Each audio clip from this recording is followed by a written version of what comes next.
everyone, and welcome to day 14 of VEDA. So, I'm back with a proper video this time. Sorry again about those two phone videos. Hopefully that won't happen as much in the future. So, today I thought I would talk about work annoyances. So, I work in retail, and I'm sure most people know what that is like, especially in regards to annoying customers, which is what the main point of this video is going to be about. So I work with frozen food, and one of the biggest pains with that in regards to customers is when they return stuff. And I don't mean like legitimate returns, because if there's like an actual problem with it, that's fine. Like if it's spoiled or there's pieces missing or there's things in it that shouldn't be in it, then yeah, I can understand that. But we unfortunately get a lot of people returning food simply because they either bought the wrong item or they didn't, and they bought too much stuff. And as a company, my work has a policy that when people return the food, it gets, no matter what's wrong with it, or if there's anything even wrong with it at all, it doesn't matter. It gets thrown out. It does not get put back in stock, ever.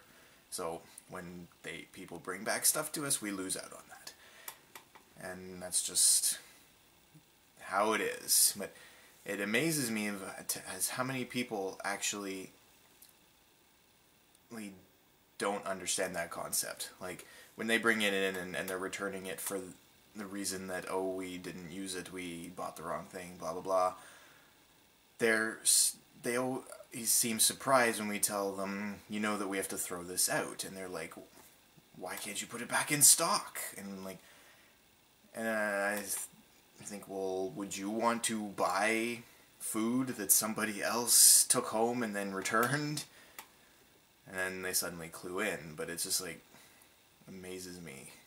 And then there's the whole greeting people when they actually come in to the store. Like, I understand in a lot of stores, like especially in malls and like clothing stores, you don't want to be hassled while you're looking at stuff. Like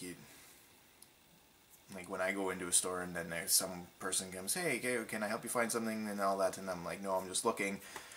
But with my work, someone will come in and I'll say hello to them, and that's it.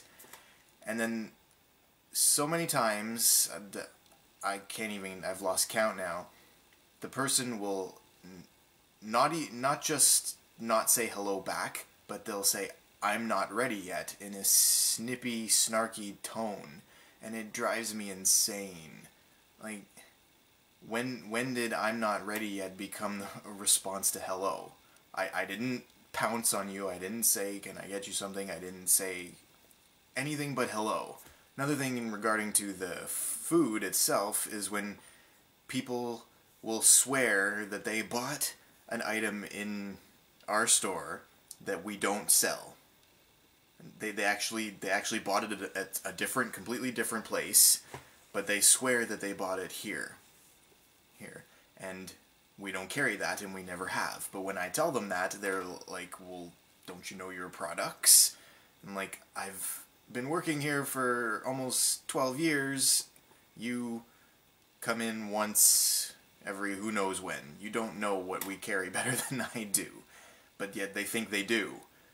Then there's, of course, when it comes to paying, and the people who somehow feel like it's their right to touch all the machines before they're even supposed to. Like the machine that you use to pay for debit or credit card, we have to use that to put the amount of the total in. But you'll get people reaching across the counter and turning it around before I've even rung their sale through. Then there's the people who will ask weird questions, like they'll say, is your fish fishy? And in my head I'm thinking, yeah, it's fish. And of course we have to describe the different levels of fishiness that each fish is, and it's just like, oh, come on, it's fish, it's gonna be fishy, like, common sense, people. And then of course you get the few humorous ones where people will mispronounce certain things.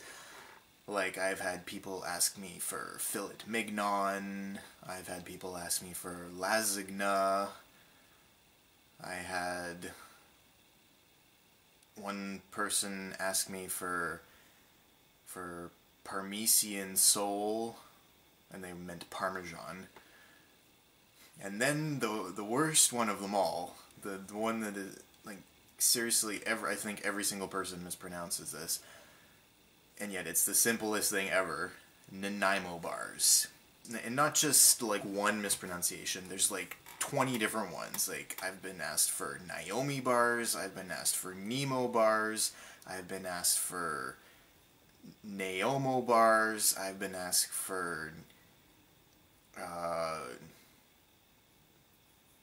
oh, there's so many of them. The funniest one was when one lady asked me for Homo Nemo bars, and when I turned around, I had to just, like, hold in the laughter. It was like, okay. And yet, it's pronounced exactly how it's written. Na-na-mo. So yeah, anyway, that's my spiel about work annoyances. I'm sure a lot of you work in retail as well, so feel free to leave a comment about things that bug you about customers at your work, or anything in general. So, that's it for me today, and I'll just say bye for now, and I will see you tomorrow.